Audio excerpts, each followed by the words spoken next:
The situation could develop into another Korea. Mr. Kennedy confirmed an earlier statement by British leader Macmillan that there will be no nuclear testing on Christmas Isle in the Pacific, at least until the opening of the Geneva Conference next week.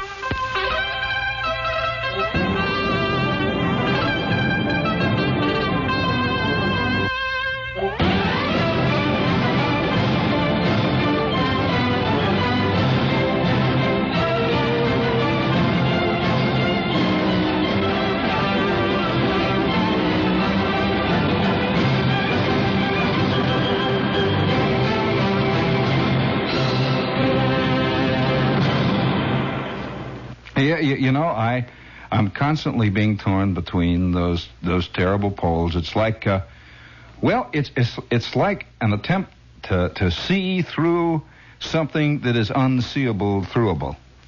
You know, it's like you're swimming in a 4,000-foot deep sea of Lipton's pea soup, and you keep getting hit by onions, bouncing around there. Once in a while, a little piece of chicory comes past, and occasionally a little itsy-bitsy piece of maybe carrot. I mean, to give it a little pizzazz. It's a kind of get a little boop there. You know, speaking of the little boop there, very difficult to know which pathway you're taking. Now, before we go any further, I suppose, feel duty bound to say that the following program does not represent the viewpoint of Lester Smith, or John A. Gambling, or John B. Gambling, or John L. Gambling, or John D. Gambling IV, who will be on next year. It doesn't represent anybody's viewpoint, actually, except my own. I feel duty-bound also to say this, in all fairness, that if you're not interested in a personal viewpoint, you better leave. I don't want any unpleasantness here. Unpleasantness. Yet, on the other hand, what would we do without unpleasantness? Seriously, if life were what you think it should be, how would it be? I mean, do you really want it that way? Actually, oh boy, be careful, because I suspect that there maybe are three ways that we live. One way. People take three different routes. There are three different ways to exist. And the most common way is to exist by the myth. Now, myths have nothing to do with Greek myths. The myth that could be called basic folk knowledge. Like, for example, there is a myth that says, evil will be uncovered eventually. Well, people live by this. Or they say, there are millions of myths of that type that say, I'm not very wealthy, but the people who are wealthy are happy. Happier than I am. Or, and you can take the other side, I am happy, but the wealthy people aren't, so I'm happy not being wealthy. Millions of myths, all kinds of myths. A man will work in an organization like where they sell sweet potatoes, and he believes, because he has to, because it's a myth, and a myth is what he lives by, that sweet potatoes are important. He has to believe it. If he didn't, somehow his life would suddenly collapse. He also has to believe that he is connected with an organization that turns out better sweet potatoes than anybody. He has to believe it. And then, on the other hand, he has to believe a lot of things. For example, one of the great myths, of course, is the myth of love, which is a real troublesome one. And it's like trying to find, who was it? It was Diogenes that was looking for an honest man. I would say that Diogenes would have more success finding an honest man than he would have finding a happy man. A happy person. A truly happy person. Well, now, do you know anyone who is happy? Oh, already already. I can just see all the clean-limbed young ladies running for the phone to call up and say they're happy in these shrill, angry voices. Tell that man I'm happy. Plow, down it goes. Now the other way you can choose to live, or it's not really a choice. You just pick it up. You just sort of do it. The other way you can choose to live is by the absurd. Now, people who are bugged by the absurd, who are in a sense conscious of the absurdities in life, generally, because they are not capable of anything else, retreat from them. And so these are the people you will see who will bury themselves in the file department at BBD&O, or let's say the file department at even let's say the widget bolt and nut company. And they cut out from their ken everything else that has to do with anything remotely connected with the outside world. You will never hear these people talk about Khrushchev. You will never hear these people talk about moonshots. You will never hear these people talk about how deep is the ocean. You will never hear these people ever once discuss a tornado that roared across Iowa. These people look at television and sleep. They have rejected life because of the absurdity or the impenetrability of it. And yet, they rarely are aware that they have. And so they will write you little letters that will say, and it was wonderful to get that type, they'll say, well, Mr. Shepard, in these days, who wants gloomy things? Well, gloomy things mean truthful things. What is a gloomy thing is a truthful thing. What is a gloomy thing? I was trying, it's fascinating. I read, I don't know whether you're interested in this wild little psychological surmise that was made recently by a very interesting psychological researcher. And this is not an American type who is more interested in selling Wrigley gum and Dad's old-fashioned root beer.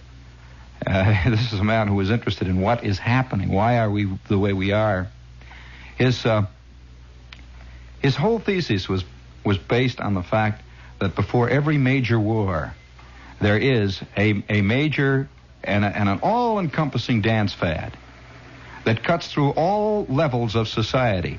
By the way, has it ever occurred to you that most of these people who are digging the twist have absolutely no realization of the fact that what they're doing is rock and roll, and pure rock and roll?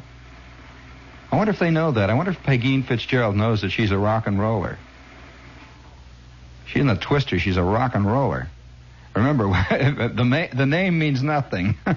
And the other day I heard John or somebody giving one of these polite little announcements of coming attractions that are going on in all these little neighborhood events, and he was saying the ladies of the Presbyterian Bake a Pie a Week Club are meeting in the church basement next Monday night for a twist party. The admission is free. There will be a collection taken for the Abyssinian Library Fund. Now remember, next Sunday, or no, it's a Monday night, the ladies of the Bake a Pie a Week Club of the Presbyterian Church will have their twist party. I wonder if those chicks know they're digging rock and roll. See, it's a matter of semantics. It's interesting how we tag things. That I imagine in that very same pulpit, the minister has inveighed against rock and roll. Yes. That you can't accept that term. Well, this is part of the myth. You see where the mythical angle comes in. Now, the people who are hung up with the absurd. Now, the absurd, of course, is a difficult position to be in, to understand or to feel or to know about the absurd. A very difficult problem there. Now, then there's a third way. And this way of existence is the least followed and the most difficult of all to understand. And that is the following of a logical path, which, going back to the original Latin derivation of logic, has to do with developing a structure, literally developing a structure that is based on a few recognizable and established premises, like I am here. This is a recognizable and almost established premise. and oh yes, one philosopher said that when anybody ever attempts to talk about the mythos, the myth, by which a large percentage of the population exists, he will almost invariably be called a double talker, a kook, a crank, and possibly even insane, and certainly dangerous. Well, now the last one is true, because once the myths come tumbling down, be careful. Then you have to start a whole new situation. Speaking about myths, there's a myth. One of the most probably prevalent myths is that people love the sea. People say they love it. In fact, I'll bet I can get 2,500 calls in the next 5 minutes if I say everybody who's listening who loves the sea, call me. Well, I remember a magnificent essay on that subject. I think, yes, it was in Moby Dick. Melville was talking about the actual fact that men not only do not love the sea, but the sea is one of the few things that we can truly fear. Because the sea is totally and completely engulfing and enigmatic. And in addition to that, it is always waiting. It never relaxes. And is truly unpredictable. No matter how scientific your tests become, the sea is there. And yet the myth that you love the sea continually moves around you. It's the myth that man does not love war. This is another great myth by which we live, that man is a logical, rational creature who does not like war and is led into war by insidious, cynical people. This is a great myth, one of the greatest myths. And it's a myth by which both sides live. This is a myth by which the Russians are living and a myth by which we are living, too. Of course, the cynical, rotten people always being the other side. Invariably. It's a fascinating myth. Well, the other day there's this little thing came out in the paper, and it was from San Francisco. And it is a wildly funny little item. And I read it to you. It's from the Associated Press. It's about, again, touching on the myth. Jeffrey M. Fletcher, craggy-faced captain of the British luxury liner Andes, has a confession to make about his 46 years at sea. I hate it, he told astonished reporters yesterday after the 27,000-ton vessel docked on its first visit to San Francisco. Why were they astonished? Because he said the truth. That's why. They were astonished because they, like everyone else, are part of the myth. I hate it. I'm afraid of it. He continued calmly, holding a cup of tea in one hand and his pipe in the other. You should see me at sea. You should see me at sea, especially in rough weather. I know what the sea can do. Captain Fletcher, a bluff English sea dog with a sparse thatch of gray hair and an engaging smile, received the press in his cabin aboard the flagship of the British Royal Mail. He disclosed that this is his last voyage before his retirement, when the Andes returns to Southampton on its round-the-world cruise. He was asked, and this is a great answer. Listen, doesn't this describe what happens to almost all of us in any profession we get into? He was asked, this is the most truthful interview I've read in years. He was asked, well, then, Captain, why did you go to sea in the first place? Well, it was sort of a family tradition, actually. Actually, I needed the dough. I went to sea at 15, and I'm 60 now. I've been too cowardly to change. Would you send your son to sea? I happen to be a bachelor, thank God, replied Captain Fletcher. Actually, the sea's not so bad when the sun is shining, but when the weather turns bad, I don't like it a bit. Oh, I don't go around trembling, of course. I wouldn't do, you know. Don't tremble, actually, but, I actually don't like it. End of interview.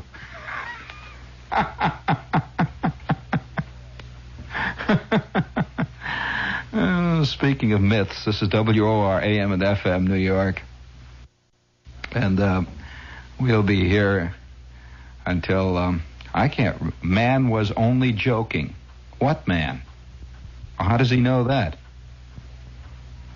Oh, the World Telegram will not admit that he was saying the truth. They have to pretend that he's joking. Oh, yeah?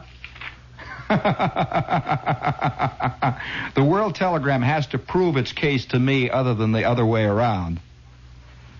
Believe me. You tell the truth and everyone has to say, oh, he's only kidding. You see, that's what happens. And I want just a little trick you learn in life. The more truthful you become, the better you can get by with it. Because one, nobody believes it when they hear it. And two, when they do hear it and believe it, they have to then make it sound like, oh, he's just kidding. Or he's a kook. Or what a fathead, he's a nut. Take him out. Now, whether or not you can argue the truth of what the man said is totally beyond the point. Everyone has to make it into a joke. You're kidding there. And that's why now the World Telegram, in its own little stumbling way, has hit on one of the great facts of humor.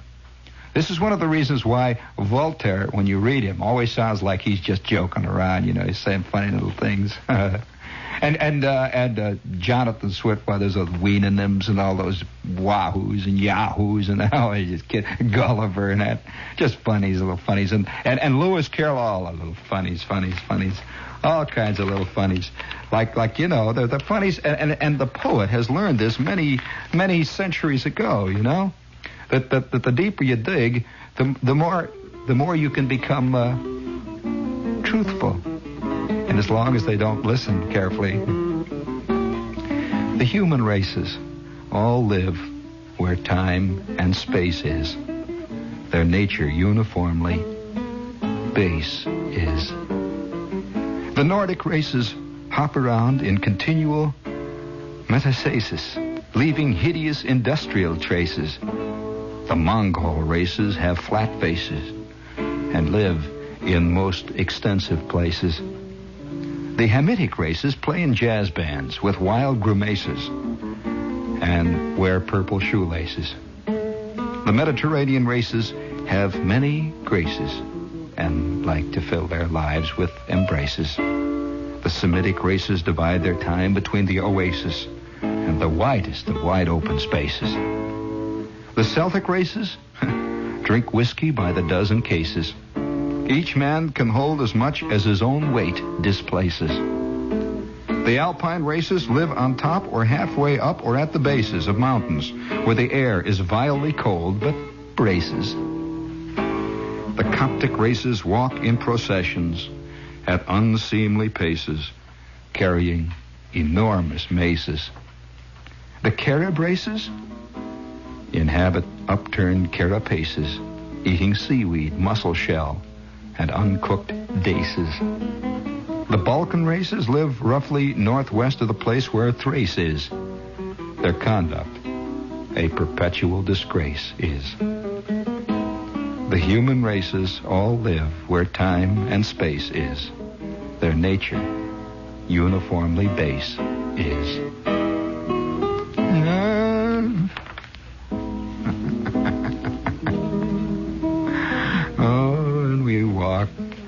We walk along, and it's again a matter of perception. Tell them to write a letter. It's a matter of perception. It's a matter of wanting to perceive or wanting not to. I think that almost all of us, if we really want to pull it out, have so many secret fears, so many secret, not only really fears, but secret shadows that kind of walk along with us, not behind us or around us or behind us or in back of us or in front of us, but sort of walk in tandem with us. In tandem.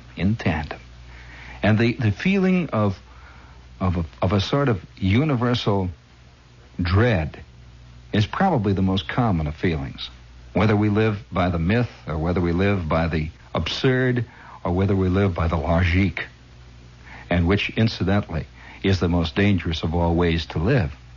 Because the logique itself, you see, can be probably unfortunately, the most colossal myth of all, you know? And so, I remember, you know, you have to relate back to history. Everybody has a little collection in his mind, in his memory, of first days. Do you know what I mean by first days? Like, let's say, the first day you were in high school.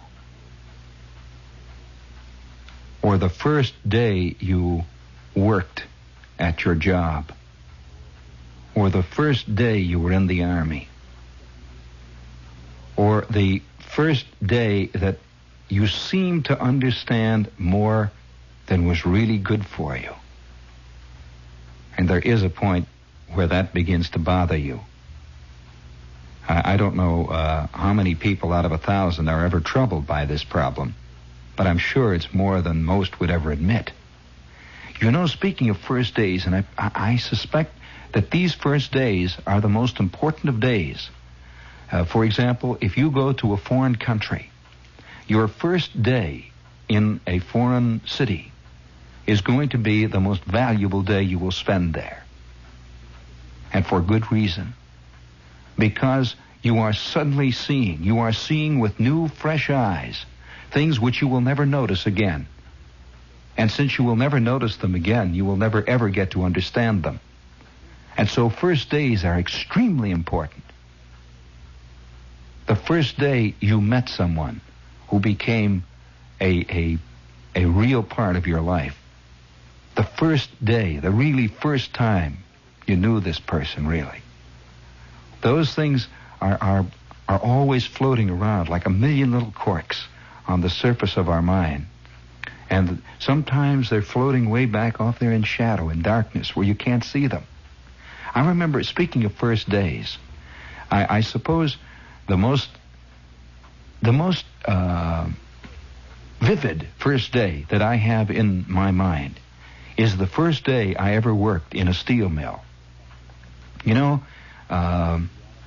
again, this is a matter of perception and myth, and reality, dream, and the logique. What does a steel mill seem to you to be? If I say to you steel mill, what do you think of in your mind? How do you see it? Do you think that you've even approached it? Do you think you've even scratched the surface of a steel mill? Well, let me tell you about the first day. And remember this.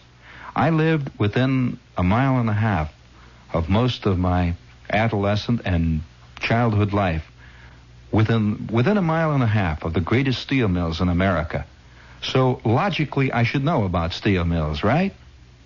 Logically, since most of the people who lived in the neighborhood worked in steel mills, the steel mill should not come as a surprise to me. Well, let me tell you about that first day. I remember this so vividly that it's as though it was some kind of a lithograph. Even better than that, a steel engraving hanging in this long corridor of my room, this room of the mind, with lights properly placed so they can be seen clearly. And I hardly ever think of it. I never look at it. It's like a picture that's in your house that you never look at. It's always there, you know? You walk in and out of the room, and there's this thing hanging. And you never look at it. And once in a while you look at it, and suddenly you say, yeah, Aristotle, contemplating a homo buster. Yeah, there he is. You know? And it suddenly hits you again and again and again. And maybe one day you get so tired of this picture, you throw it out. But you never can really throw it out because it's always somehow hanging in your memory. That first day. Well, let me tell you about the first day. The first day in the steel mill. I was working in what they call the mail department. Now, this is not the mail department like here at the Lieber House or at the 666 building or BBD&O or WOR. Oh, no, let me tell you that this is like being a mailman in a wild, fantastic, surrealistic city beyond all your conception. And it's a job that runs. You run constantly, and you're never in offices. You're running between great trains and screaming, howling cranes and falling pieces of metal and screaming, moving, swirling sparks constantly, and you run and run and run. And you run until you can't run anymore. And then they say, go home and come back and start running tomorrow. But I remember the first day, you see, because the steel mill is built out on the lake. You see, it's built on what they call made land. Do you know what made land is? This is land that's filled. The land moves out on a kind of slag base and foundation. This is made, it's like an animal, you see, that builds its own shell as it goes, you know? You know what I mean? That the ground that the steel mill is on is made out of the waste of the steel mill. It's perpetual motion. They just keep dumping it in the lake, and every so often they say, Charlie, we got 3 more acres now. For crying out loud, sticking out there. And they roll it down with a roller, and they build another mill on it. Eventually, I suspect the steel mill will stretch all the way to northern Canada, like a giant peninsula, all the way up the lake, and finally it'll work its way down Lake Ontario, and eventually could very well dock off the battery here, like a big snake going all the way up the St. Lawrence. I'm not kidding you. That's the way it is. And eventually it's going to be one big mill. And you get that feeling, you know, when you're working in it, like you're working in a cancer. You just don't know which. It's going bigger and bigger, and it's always being built, never being torn down, being built. Well, I'm a kid, remember. And I'm 16. I go down and I get my working permit. And this is a very exciting moment, you see. And I'm going to work, and school has just gotten out. And I have, like they say out in the steel mill, you got to have a drag. Well, everybody had to have a drag. And by the way, is there anybody out there who does honestly have a drag? You know, I say, you know, is anybody out there who's really got a drag? Or is that a Midwestern expression again? You never heard the expression? Huh? Pull. No. Pull has to do with City Hall. No, seriously. That's a very different thing. We used to use that expression, oh, he's got pulled down City Hall. No, we say, oh, boy, that guy's got a drag somewhere. That really means that, you know, you really got something going in the mill, you know, that there's an important guy, you know. Well, it's a funny thing. Being an amateur radio operator, it was funny. I was on the air. I'm this little feckless youth, and I'm on 160 meters. And so I find one night that I'm sitting there talking to the superintendent of the rolling mill. Actually, he was the superintendent of the roll shop. I mean, this is like talking to God out there. No, you have no idea how important this is. And I suddenly began to sweat. Because really, it's like a little actor somewhere finds himself on the telephone with Daryl Zanuck. Oh, you know, you just don't expect to do this, and I'm sitting there, I'm talking. Hi, Gil, how are you, boy? You're coming in here, so and so, blah blah blah. A pair of 2A5s in the final here, Class B modulation. Yeah, I'm using a double extended ZEP with 600 ohm feed. Yeah, blah blah. What do you do, Gil? I'm going to Hammond High. I'd like to know what you do over there. Okay, Gil, come on in. Let's on. Gil comes back and he says, I'm the foreman of the rolling mill in Inland Steel. You know. Oh, I'm out in a sweat like that. Well, I don't know how to get around to it, you know. So I say, yeah, well, that's a very interesting job you must have there, Mr. Gil. That's a very interesting job you got there. Steel mill, huh? Well, by George, you know, it's a coincidence, Gil. You know, there's nothing I wanted to work in more than the steel mill. Strangely enough, you know, and I've always been interested in rolls. And, you know, oddly enough, I'm getting out of school next week. And say, Gil, I wonder if, you know, I don't want to put you in any trouble, but, well, anyway, to make a long story short, this poor, friendly, kindly man called me, and I went down to his home. He called, you know, he said, come on over some night, and he lived about 3 miles away, and gee, I was in the superintendent's home. And here was this feckless youth. And he said, look, son, he said, and by the way, this was when jobs were not easy to get. And he says, look, son, you take this tomorrow morning. Take this to the clock house, the number 1 clock house. Well, of course, this was a name that was so familiar to me. You know, it's like, say, take it to the MGM main gate.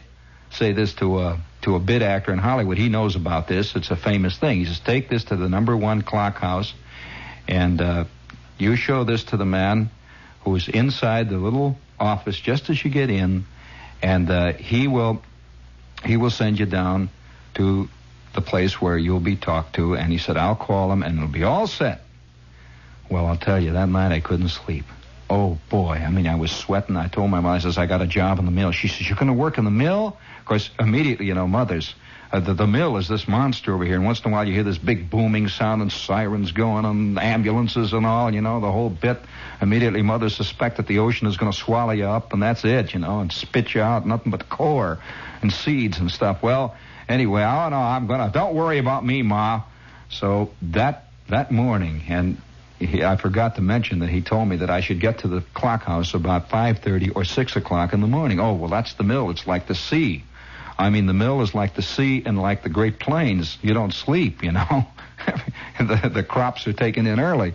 So I go down there, and I got this paper, and boy, I'll tell you, I'll never forget it. I drive this little car I had. I had this little V8, and I park it in the great big parking lot. Millions of cars where the mill was, and the sun was just coming up, you know. It was just getting bright, just getting light.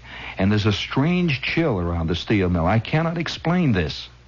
Do you know the chill that exists around totally inhuman things like crypts? Have you ever been inside of a pyramid? You haven't. Have you ever been inside of a great temple of some kind made of stone? Well, there is a chill, a strange, unearthly, inhuman chill. Well, I parked my car, and I'm wearing this T-shirt because back home it was warm, you know. It's summertime. It's June. And I get out of the car, and I walk through the parking lot, and this chill is beginning to reach out and get me. It's funny, I'm cold. The first time, you know, cold, and it's not cold like that there. And it's beginning to get chilly. Well, I get on the main pathway, which is a big concrete areaway that leads to the number 1 clock house. And there are thousands of men walking towards me and walking with me. And this was the first peculiar, strange premonition, intimation I had that life isn't exactly the way it seems to be. Not exactly. Now, I do not know what it is. I've spent my life since trying to figure out just what it is. But it isn't what it seems to be. Because here were all these men. They were all walking. And they were walking fast, going towards the mill. And there were great crowds of them coming back. And they had a kind of dead look on their faces, which I cannot describe except to say that it was the kind of deadness that is, well, it's deadness that is alive. A dead quality of a kind of, how can I say it except to say that it's like an automobile or a machine that looks like it's moving fast, but it's got a burnt-out clutch. And it stands in the garage, beautifully streamlined and leaning forward. But it's not going to go. And there is a quality of deadness about a car in a garage. And yet, it looks alive. Does this mean anything? And these men were all walking, and they were all wearing lumberjacks, and they had hats on with buttons and stuff. And there I am jostling there with my cotton T-shirt on, and I'm getting cold. Now, I don't know whether I was getting cold because of the mill or because of this aura that is emanated from this strange place. Well, I finally got into the clock house, and thousands of guys are going through. The clock house is just that. It's the place where you punch in. And remember, this steel mill employed something like 41,000 men. Divide it by 3, and that's the number of men that went through that clock house 3 times a day. You see, there were 3 shifts. And so this enormous push is going through, and I walk up to the man who was in the little desk there. And somehow my idea of work and working in the mill was completely different from this. I gave him my sheet of paper, which Mr. whatever his name was had written down something. Call so-and-so, call number so-and-so, check on this kid or whatever it was he wrote. And the guy didn't say a word to me. He just looked down, okay. Picked up the phone. He dialed something. He says, Mr. So-and-so, blah, blah. Yeah. Okay. He hangs up. He says, all right, kid, get on the bus. And he says, go down to, tell him you want to get off at the number 1 stores. One of the guys will tell you where the number 1 stores is. I said, number 1 stores, you know. And suddenly it was becoming very real. And up to this point, working in the steel mill had been an idea. Now, you see what I mean about the myth and the reality? It had been an idea. Suddenly he says, get off at number 1 stores. Well, I had an idea. Stores. What is the stores? You know, stores. I could see places where guys bought chewing tobacco, you know, this kind of thing, and ice cream cones and stuff. Well, I get into this bus, And there was the bus, and it was a long, flat, strange conveyance where men sat all hock to hock. It was a bus that looked like it was 200 feet long, and it was made out of a black, strange, rough, welded sheet metal. And the windows were wide open. There were no windows at all, just big squares cut out of the sheet metal. And suddenly, again, I was faced with the reality of everything is there's no nicety. You know what I mean? And we're sitting on this long metal seat. And on the other side are these guys all sitting in long metal things, and everyone is just sort of just looking ahead, carrying lunch buckets, and the sun is coming up over the lake. And remember, it's June. I have just gotten out of school. Do you know what spring vacation, summer vacation is? It was no time now. There was absolutely no season. It was nothing. I was in a foreign country, not only a foreign country, a foreign world. And I'm sitting, and we go, the bus, you can't hear anything. It's made of sheet metal. Have you ever ridden in a sheet metal bus with big, flat, solid rubber tires, no air in them, just and riding over what they call a slag road? A slag road is a road that's made out of big chunks of iron slag packed down deep.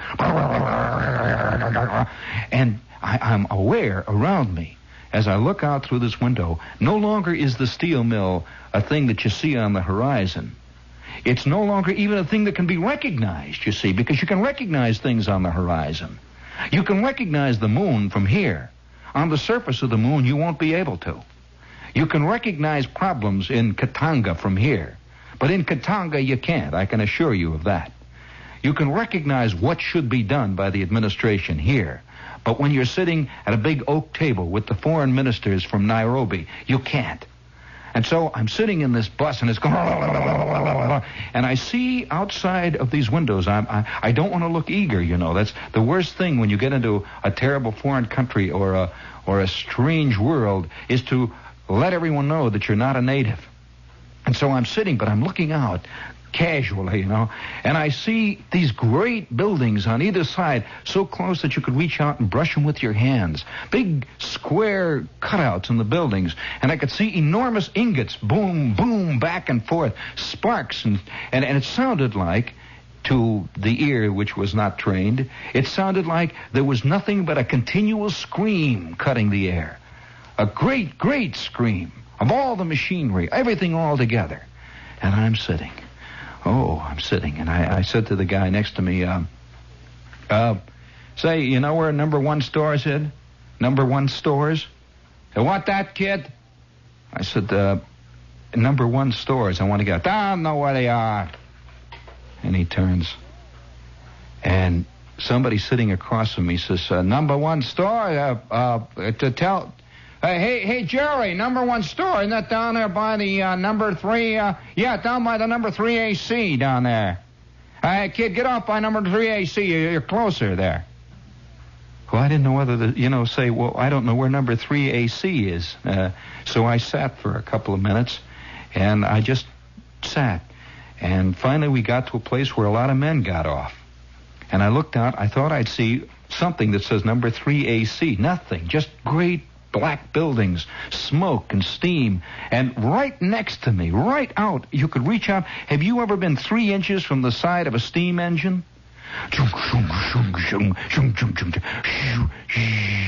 Steam came into the bus. Oh, I'm sitting, I'm really worried now. I don't know what I'm getting into. And finally, I thought, well, I'll have to get off. So I got off with all these men, and the bus continued to go with half of the men off into the distance, and there I am. Well, there was an office into which maybe 25 guys went.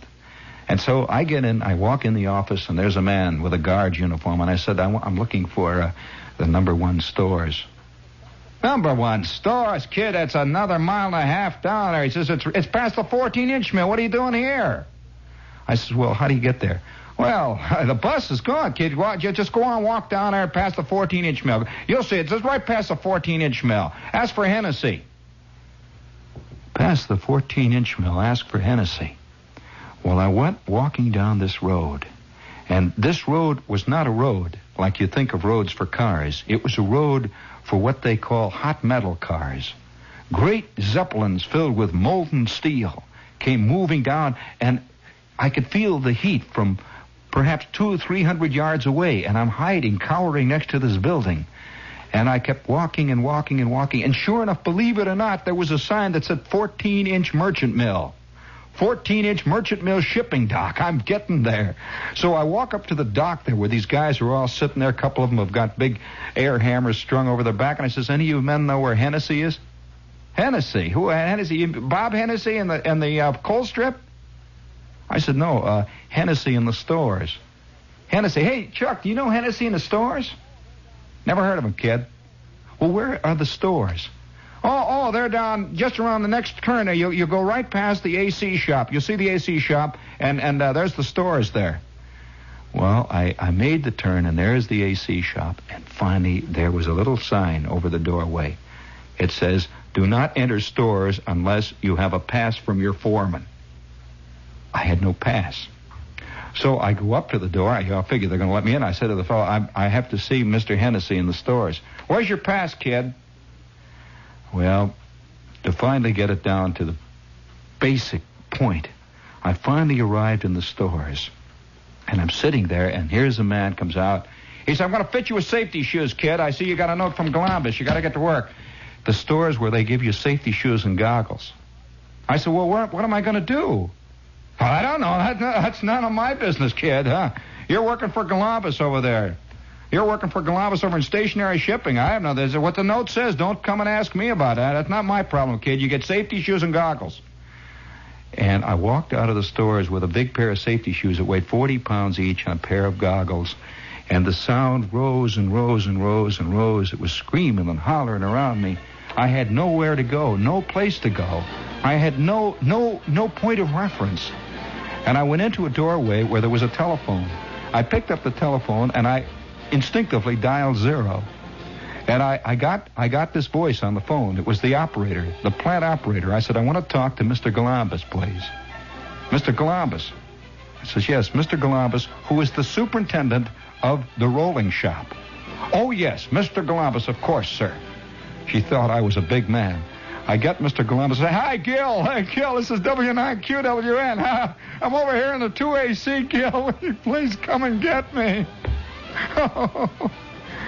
Well, 20 minutes later, I'm in the stationary shipping department, and that was only the beginning. That day, I learned something very important. I haven't discovered yet what it is. This is W.